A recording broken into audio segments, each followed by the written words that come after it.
Brilliant. Well, thank you. And I think you are ready to go on whenever you're ready. I'm alive. Hello everyone, and welcome. Welcome to what I hope will be a marvellous party. I hope you're wearing something sparkling, or you've got something sparkling in the glass, even at this early time of day, and you're not sulking too much about line of duty. My name is Ian Elmslie, and I'm going to be sharing some stories from my book, A Marvellous Party, that was published in 2017 by Ignite Books, to both coincide with and celebrate the partial decriminalisation of homosexuality in 1967, the 50th anniversary. In 1967, I was 5 years old, but I think even at that tender age, when I stood boldly on the playground and declared that I didn't want to be a farmer now, that I didn't want to be a policeman, that what I really wanted to be was a ballet dancer, I think it was quite clear to everyone that I was maybe not quite like other boys. But the question was, how was I going to escape from the leafy lanes of Surrey and find a world where I wanted to live and which would allow me to live the life that I needed? I often describe A Marvellous Party as a 320-page thank you letter to my heroes, to the men and women who unknowingly threw down a trail of breadcrumbs to guide me from where and who I was to who and where and what I wanted and needed to be. So I'm going to start off with three stories from the 1970s, a fabulous decade in retrospect. And I'm going to start off with my first encounter with an alien, Mr. David Bowie. Now, I cannot claim to be one of those watching Top of the Pops on July the 6th, 1972, who saw a skinny man in a quilted jumpsuit with a shock of red hair slink his arms sexily around the neck of his guitarist and send shockwaves to the living rooms across the country. No. But I do have a slightly embarrassing recollection of attending a garden party that year and finding myself in charge of the record player. Whilst my contemporaries splashed about in the pool or chased each other around the house in a desperate search for their first feel or fumble, I spent far too long dancing by myself, or rather with my spotlit reflection in the patio windows, listening to a song about a man floating around a tin can, far above the world. And then there was this early evening documentary voiced by some faceless and supercilious presenter, sneeringly describing Bowie's cosmetic transformation into his latest stage persona, which by that time was the glamorously gaudy Aladdin Sane. And as I watched, in a mixture of fascination and awe, I wondered what I would look like with no eyebrows, and with rouge on my cheek, and a gold circle on my forehead. Well, I had some wax crayons, and I knew where Dad kept his razor, and the house was empty, and I looked fabulous. And then I looked at the clock. Oh, not so much Aladdin Sane as a lad in trouble. She who would beat my bottom was due through the door any minute now. I desperately tried to wash the wax crayon from my face, scrubbing my skin raw with a flannel, but with only a modicum of success. The eyebrows were another matter entirely. And I was sent to school the next day with my fringe glued to my forehead in a terrible attempt at hiding my handiwork. But it was all to no avail. The door to Wonderland was open, and it would never be closed. The door to Wonderland was indeed open, but the pathway darkened considerably when I was sentenced to 5 years imprisonment at a boys' public boarding school. I think I've done my very best to erase the memories of that time. But there is one that I choose to hold on to.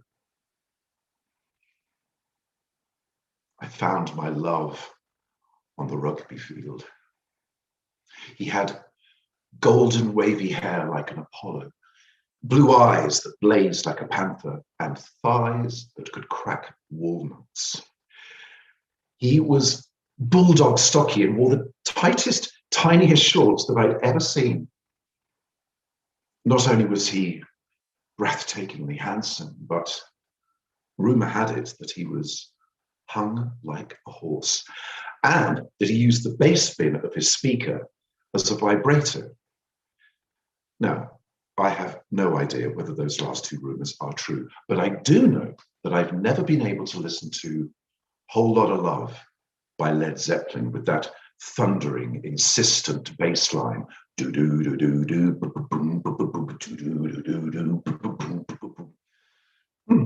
without imagining this Adonis exploring his own personal nirvana.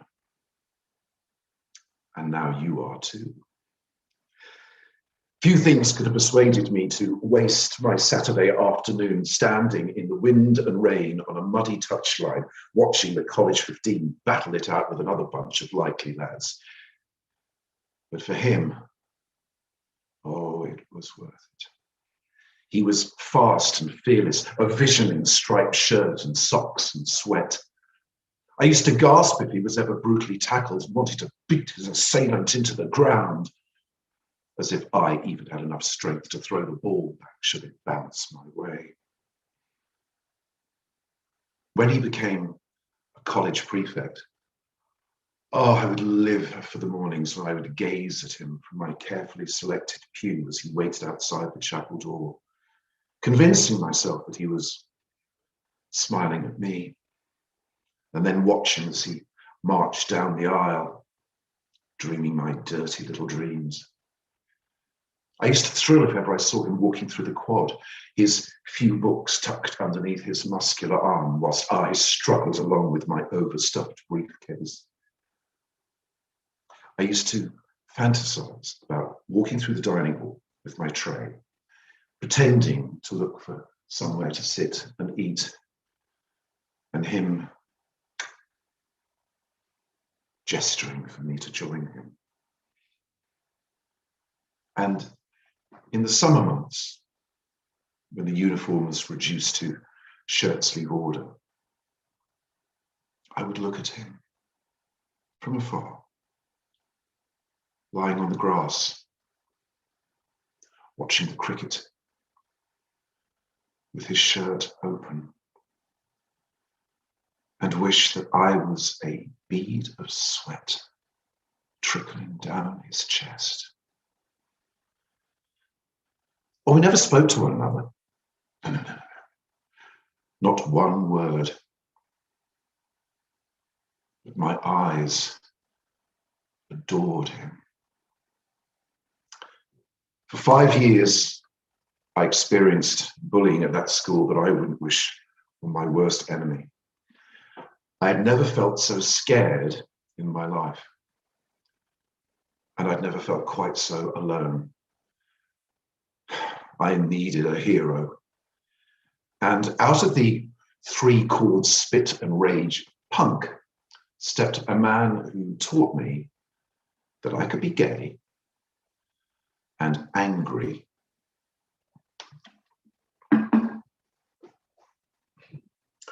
In the winter holiday of 1977, I wandered aimlessly down to the local village, knowing that the only shop would be open with a tiny newsagent. I had no intention of buying anything. But as I entered the shop, my eye was caught by the latest edition of Melody Maker. On the cover was a very angry young man, his clenched fist punching in the air under a red-lettered headline, Gay Power. I was curious, excited, and strangely nervous, mainly about how I was going to smuggle a copy of this paper home past the all-seeing eyes of my parents. I handed over the money and I walked back up the road reading the article about this singer called Tom Robinson, who was a screaming, shouting, confrontational, angry young queer. But he looked so normal, not dissimilar to the boys who were making my life a daily misery at college, all white shirt and school tie. But his uniform was decorated with a pink triangle badge, the symbol pinned to homosexuals in concentration camps, and with the number 302.0 written on his blazer, the number allocated to homosexuality by the World Health Organization under the International Classification of Diseases. Okay, not so normal. His anger against injustice and inequality was palpable in print, as was his refusal to compromise both his politics and his lifestyle. I hid the magazine under my jumper to sneak it up to the relative sanctuary of my bedroom, but my heart was already on fire with the promise of this brave new world that was within my grasp. Oh, if only I could find the courage. I bought the very laddish 2468 motorway single, but the one that I was really waiting for was the much talked about anthem, Sing If You're Glad to Be Gay. My patience was rewarded with the release of a live EP which featured the track. And after my initial disappointment that it was a laid-back swing jazz affair and I really wanted a blast of rage, I took great delight in playing it loudly in my school study with the door left wide open for all to hear. The Power in the Darkness album followed, complete with a stencil of a clenched fist that soon adorned all the back covers of my folders and school books. And wearing a Tom Robinson band badge became my personal 302.0. Well, if Tom taught me to be angry, the next person I'm going to pay tribute to taught me to be visible, outrageously visible, unmissably visible. I don't think there can be many gay men of my generation who will ever forget the night that they saw The Naked Civil Servant on television. Oh boy, what a trail of breadcrumbs that was. So what did I learn from Quentin Crisp? I learned that if people think that it is their right, even their duty, to tell you what you already know, that you're a fucking queer, then I think that it is your right, possibly even your duty, to give them the biggest fucking queer they've never seen. So here's an extract from the chapter, The Day I Met Quentin Crisp. In the summer of 1987, there was an announcement in the paper. Quentin Crisp would be presenting his one-man show at the Donmar Warehouse in Covent Garden. Oh boy, this was an evening not to be missed. This was my opportunity to pay homage to the man who had opened up the makeup box, unlocked the wardrobe door, released the latent wit within my soul, and who had provided me with the armor that I needed to charge into battle with my oppressors. In other words, come out the damn closet. My guru was coming to town. I bought my ticket and I sat in the front row of the balcony, primped and painted, dressed in my student chic satin and tat, and awaited his arrival. The music of a string quartet faded, and onto the stage walked this small, slight man wearing a pastel green suit, a cravat, and a fedora tipped gently to one side. His face was powdered white, with mascara on his eyes, rouge on his cheeks, and lipstick on his mouth. He carried a walking cane, which he placed in a hat stand, and turned to face his audience. It was an audience with history. My history. As the interval approached, he announced, "They will be bringing out a selection of my books, which they will encourage you to buy, and which it would be my pleasure to sign." Now, being both a poor student and an ardent groupie, I had come prepared with a copy of his latest book, Manners from Heaven, tucked in my back pocket, with the logic of first in the queue, longer to talk. As the other members of the audience perused the bookshelves, I approached the table where he sat alone. He raised his head, smiled, and said, "Hello." I presented my book to him, admitting that I brought along a previously purchased copy. As he signed, he said, "Very sensible. I would have done exactly the same." And that was it. I was already aware that there was someone behind me, clutching her book and eager for a brief exchange with the author. And I duly thanked him and made way for the next person. Oh, but what do I wish I'd said? Thank you. I think we can do better than that. Maybe, Mr. Crisp, you changed my life. Well, not changed, influenced, affected, informed. No, changed. Or how about you gave me the courage to explore, to discover, to stand up and declare who I was at the most testing time and in the most horrific place. But I didn't tell him. The moment was gone and it would never happen again. Oh, wow. After the interval, he told a story about an encounter with someone who, just like me, had been to meet him. A young girl still living at her family home who was exhausted of being on the receiving end of pointed barbs from her parents. She, like me, had been to visit Mr. Crisp with a book to be signed. But having acquired the autograph, she looked at it and said, "I'm not quite sure whether to show this to my mother or not." She was, you said, going to save it for her darkest hour. When her mother says you dress yourself like a harlot, you do nothing that your father wishes, you use this house like a hotel. The girl is going to say, "Mother, you don't know the half of it. I've met Quentin Crisp."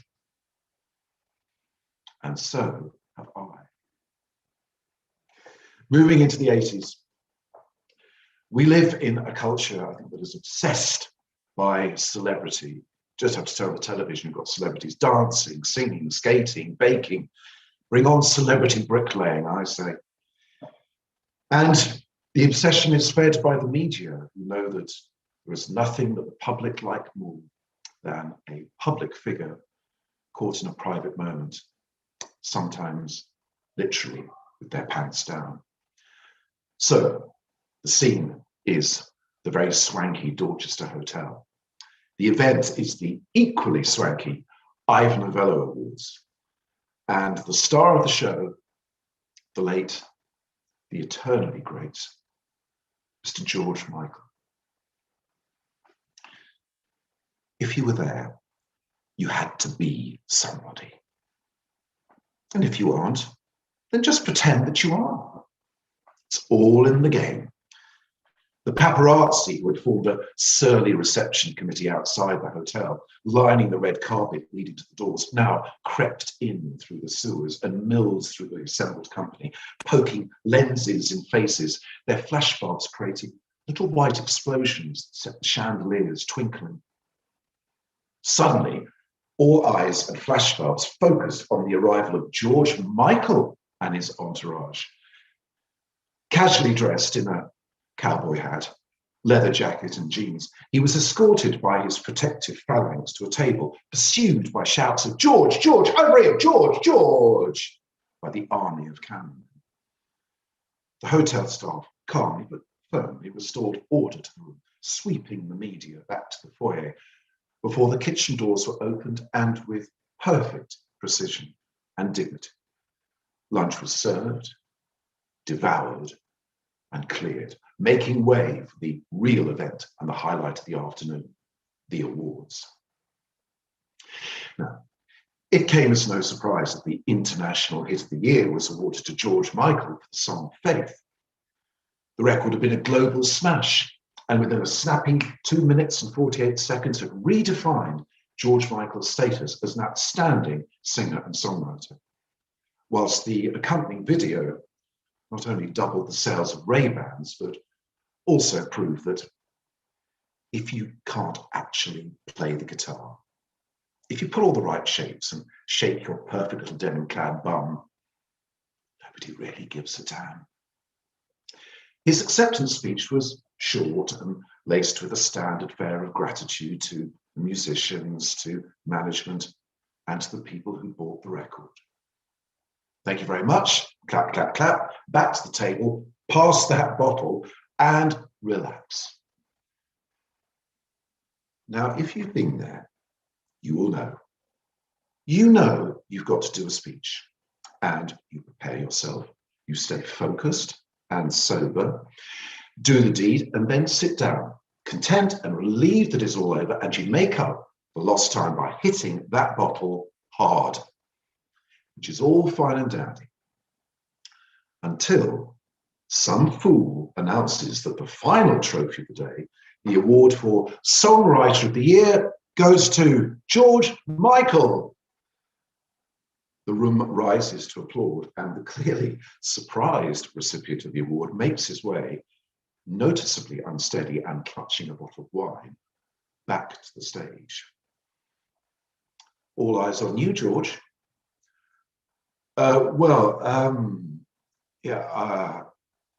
I really wasn't expecting this, he says, smiling and slightly slurred. And to be honest with you, I'm a bit pissed. So I think I better just say thank you and sit down. Thank you. Cue the laughter, cue the applause, and cue a pack of paparazzi homing in like hungry wolves, all aware that a full-page picture of a half-cut pop star is the stuff that front pages are made of. It is bedlam as diners are barged out the way by the ravenous pack, lenses poised like bayonets, all heading towards their victim's table, and he knows that it's time to go. He stands up, slightly bewildered and the worse for wine, and weaves a winding path between the maze of tables, trying to avoid all eye and physical contact with the masses of similarly inebriated folk who are all anxious to congratulate him on his success and maybe get an autograph. Well, they're out of luck. No autographs today. This is the man on a mission to get the hell out of it. But he's heading my way. And I've got a program on the table and a pen in my pocket. And it's now or never. Carpe diem. As he comes near, I can hear him saying, "Look, I've got to go. I'm sorry, I've got to go, I've got to go." But I hold my ground. And we're face to face. And our eyes meet. And to this day, I worry that he must have thought that he had stumbled in front of a very unflattering mirror in a house of horror, as this low-rent reflection, complete with his dodgy blonde highlights and the designer stubble, held out a program and said, "Please, just one." Bless him. He signed. And then he left. It was the very briefest of close encounters, and I never met him again. But I wish I had. I would love to have met up, gone for a drink, had a laugh, compared record collections. I'd like to have been his friend, but he had to go.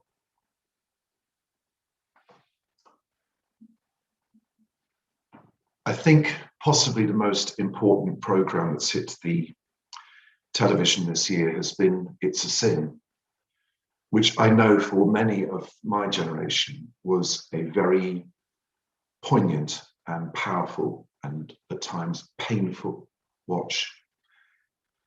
I was in New York City in 1981, but I didn't see this corner of a page article in the New York Times talking about a rare cancer found in 41 gay men.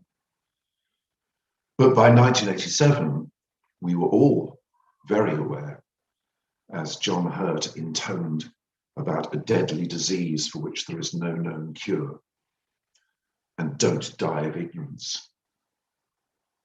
I, like too many of my friends, was caught up in this tsunami of loss and grief and rage at the knee-jerk homophobia of the media and the appalling introduction of Section 28 of the Local Government Bill, which prevented a positive representation of homosexuality. This outrage encouraged a lot of celebrities to join the fight and to come out of the closet, including my friend and my hero, Sir McKellen. We'd met backstage a couple of shows and we got on well enough for him to invite me to be his Man Friday at a one-off star-studded performance of Martin Sherman's Bent at the Adelphi Theatre, where I had an encounter with a gentleman who I will never forget. Ian requested that I attend some of the later rehearsals to acquaint myself with the running of the show, and I arrived in a room that was buzzing like a beehive. Loads of mingling, plenty of hugs and kisses, and a load of barely suppressed nerves. To stage production of this play in a matter of weeks was a daunting task, and the presence of such a gathering of actors would guarantee a full house, so there was no room for error. The company included a wide-eyed Alex Jennings, the dashing Ralph Fiennes, and the gauntly elegant Richard E. Grant. Tempted as I was to offer the latter a slug of lighter fluid and a toke on the Camberwell carrot, I scanned the room and I saw a chair and staked my claim, all ready to watch the rehearsal and note down whatever it was that was expected of me to do. The man in the next seat raised his head from his script, smiled and said, "Hello." His blonde hair was cropped short. His complexion, a strange, burnt red. His eyes, puffy and swollen. It took a few minutes to realise that I was sitting next to Ian Charleson, star of stage and screen, most notably for his performance as Eric Liddell in Chariots of Fire. Breath was stolen out of my body. This beautiful man who had stolen the hearts of an entire auditorium as he sang "I've Never Been in Love Before," the legendary National Theatre production of Guys and Dolls, was clearly very unwell and probably dying. I'd read articles and I'd seen news reports, but this was the first time that I had been in such close proximity to someone living with this new and incurable disease. There were so many ridiculous myths whipped up by fear and ignorance about how you could contract the virus by shaking hands, sharing a coffee cup, even a toilet seat. When nobody knows for sure, everybody becomes an expert. And rumours, fanned by the media, ran riot. Princess Diana had hit headlines that she was pictured holding hands with AIDS patients in a brave gesture to remove the stigma of touching someone with this still largely unknown disease. Sometimes it is the smallest of gestures that have the greatest impact. Charleston asked me who I was, who I was playing, and continued to be equally as charming when he learned that I was a mere runner and a backstage nobody. He was cast as Greta, the supposedly straight drag queen and nightclub owner, and he joked how he hoped that the heavy makeup and false eyelashes would hide and cover up the mess of these eyes. But I didn't see mess. I saw strength battling sadness, bravery fighting fear, and determination defeating disease. As we chatted, he reached into his briefcase, pulled out a brown paper bag, and produced a peach. He took a bite and passed it to me. And for the tiniest of split seconds, all the nonsense about the virus being present in saliva entered, crossed through, and passed out of my mind. I took the fruit and kissed a bite from the soft flesh and returned it to him. Maybe it meant something or nothing to him, but it meant the world to me. McKellen spied us both and came over to say hello. He leant down and he kissed Charleston on the lips, and then so very tenderly on both eyes, in a touching gesture of love and hopeful, hopeless healing. They were old and good friends, both aware that there would not be many more moments to share, and thus filling the remaining time with one memory. Moving into the 90s, and I had a whole clutch of memories of having the honor of working on the gay cabaret circuit under the dubious mentorship of one Lily Savage. Now, there are many stories that I could tell about working with Lily Savage. Very few that I think that I actually can. But here is one taken from 3.5 weeks of working at the 1991 Edinburgh Festival. 3.5 weeks of absolute insanity. Oscar Wilde once quipped, "I can resist everything except temptation." And for a good time gal like our Lil in Edinburgh, there was temptation on every corner. This is how the day would roll.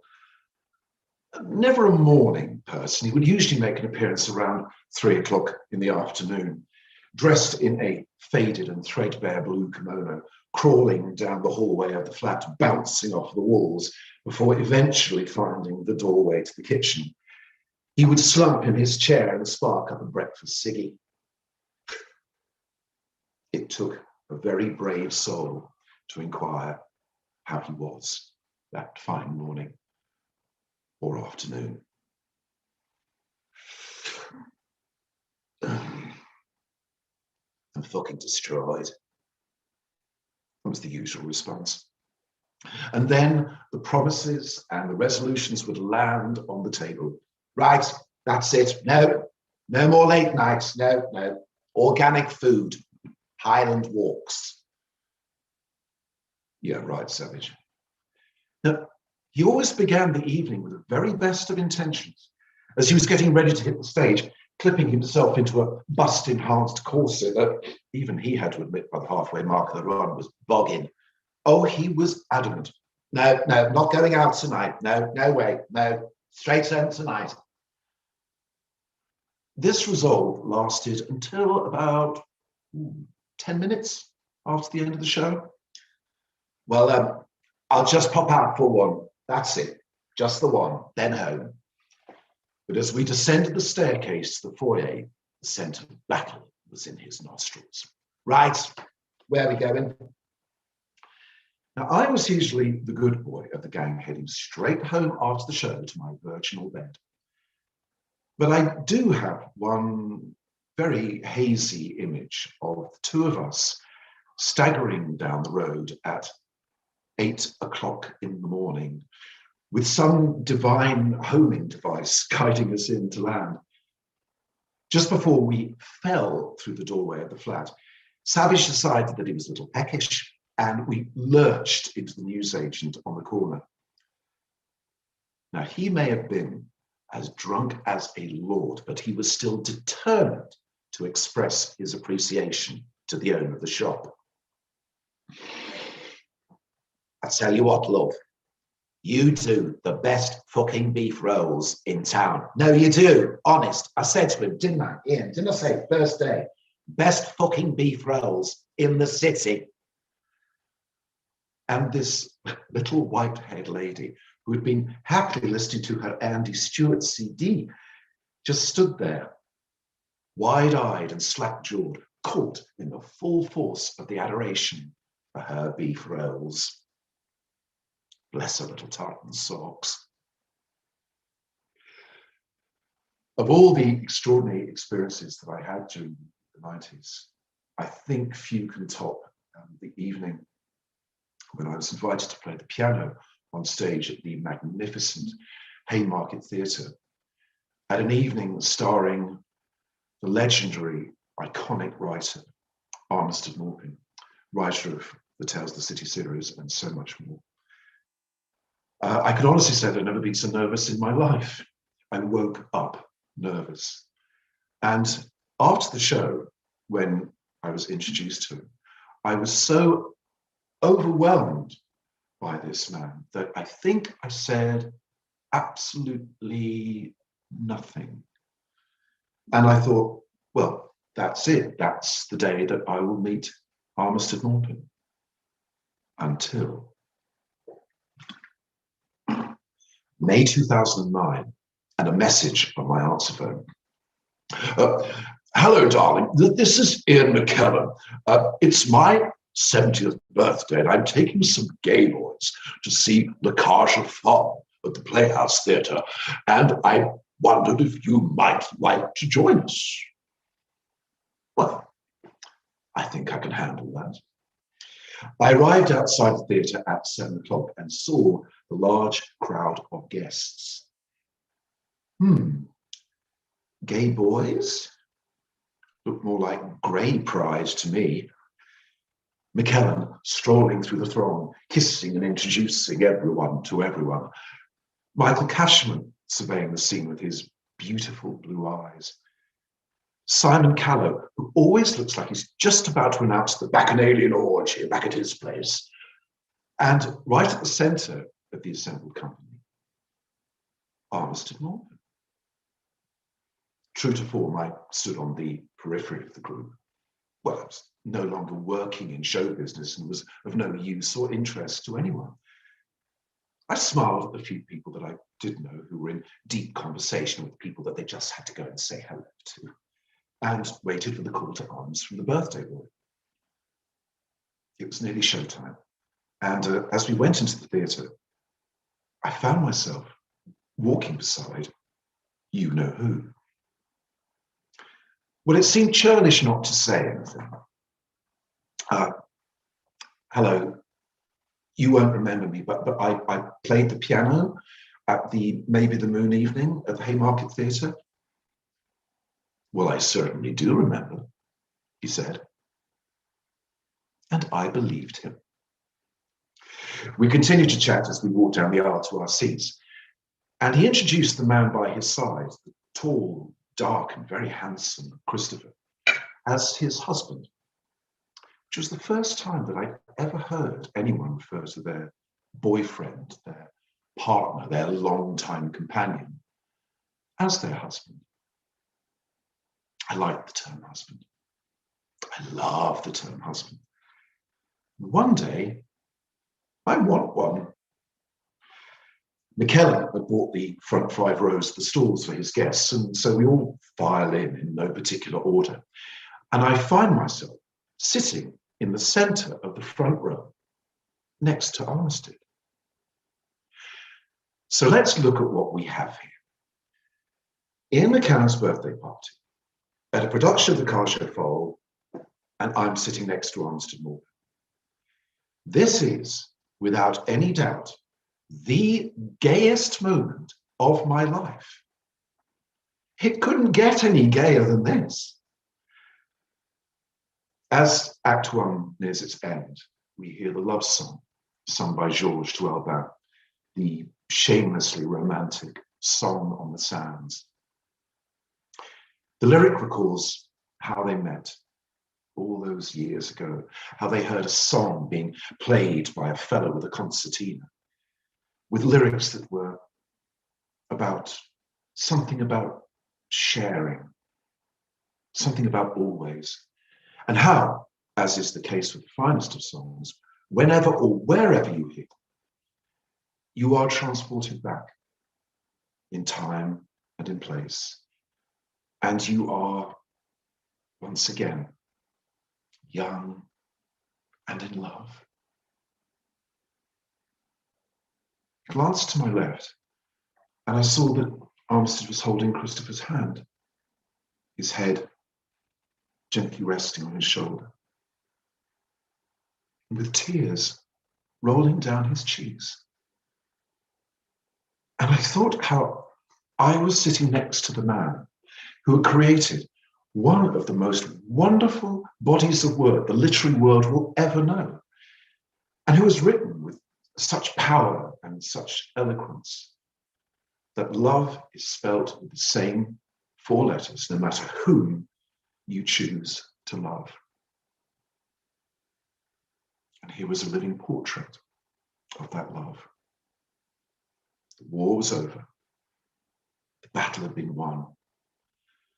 And inscribed inside every one of those tears were the words, I have met the man with whom I want to share the rest of my life. And every moment spent with him is the most wonderful moment that I've ever known. It was, and it remains to this day, one of the most beautiful portraits of love that I've ever seen. Another treat in the 90s was being asked to take part in a film with a very promising title of Brazen Hussies. And let's just leave it there.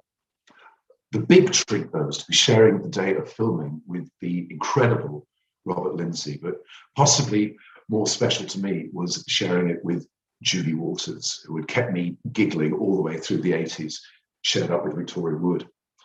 So this scene is set on a blazingly hot day in June in the majestic Rivoli ballrooms in Brockley.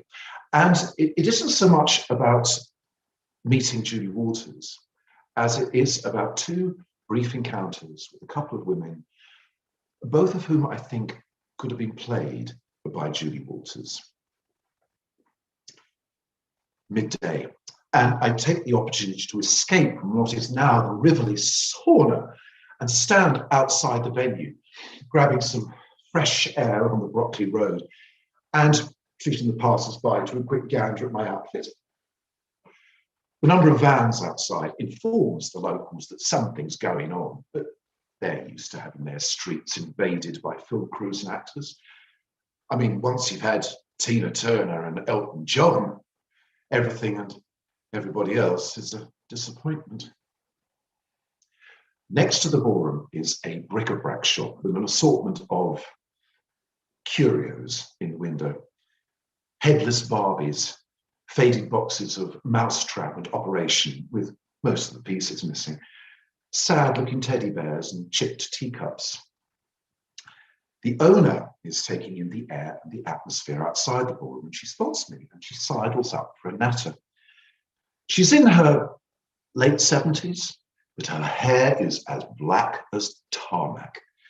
She clearly uses hair dye daily instead of shampoo, and her face is a ghostly powdered white with heavy black kohl ringing the eyes and a bright red Betty Boop bee sting of a mouth to complete the rather startling effect. She looks as if she should be in a silent movie.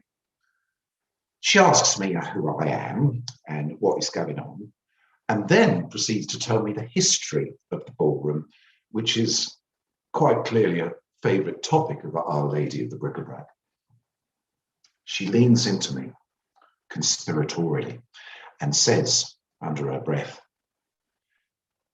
"Do you know, the gays have it of a Wednesday night?"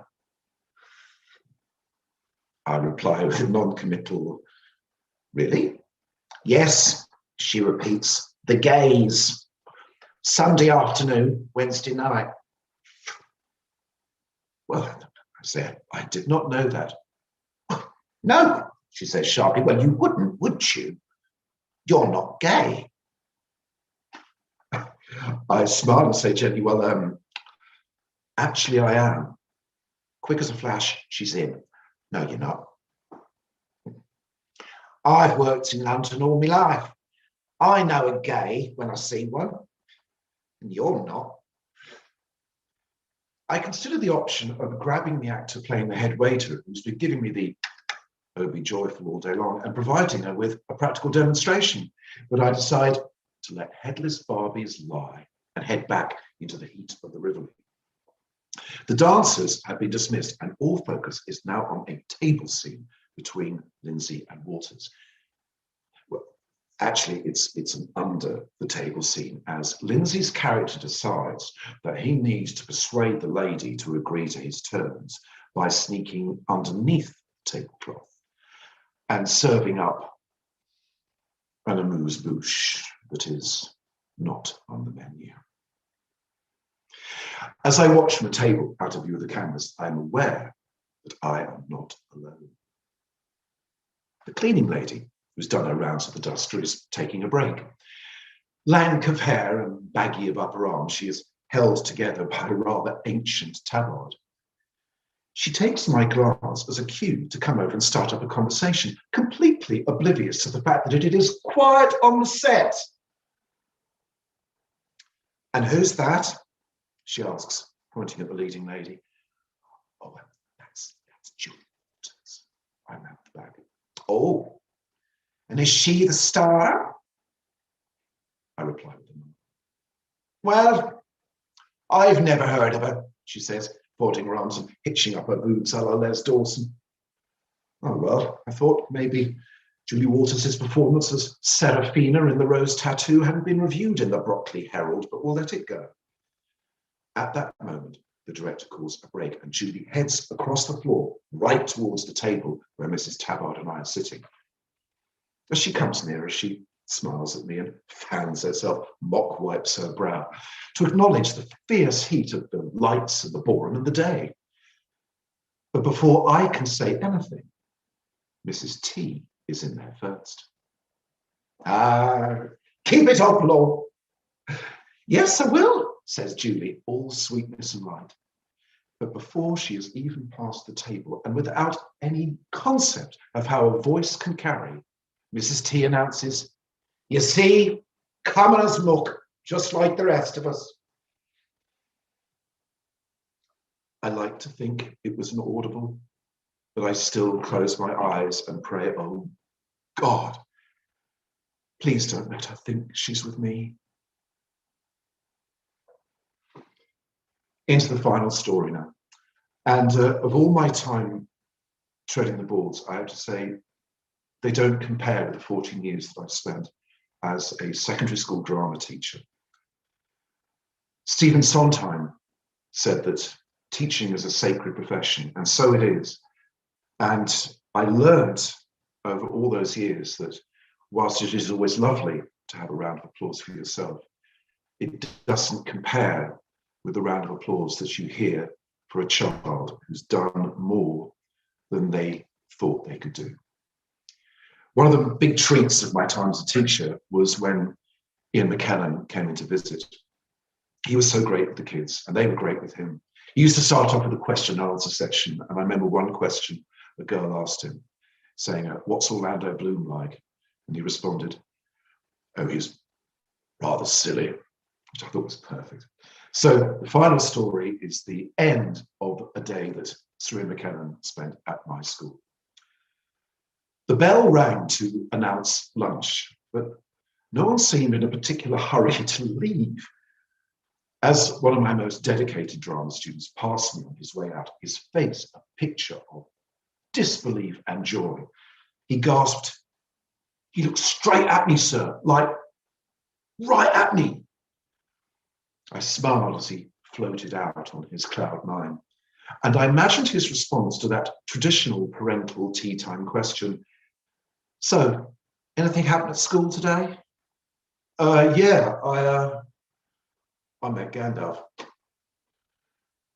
After the room was cleared and some semblance of quiet returned to the corridors, I walked our guest through to the sanctuary of the conference room where he was due to be interviewed by the school press gang.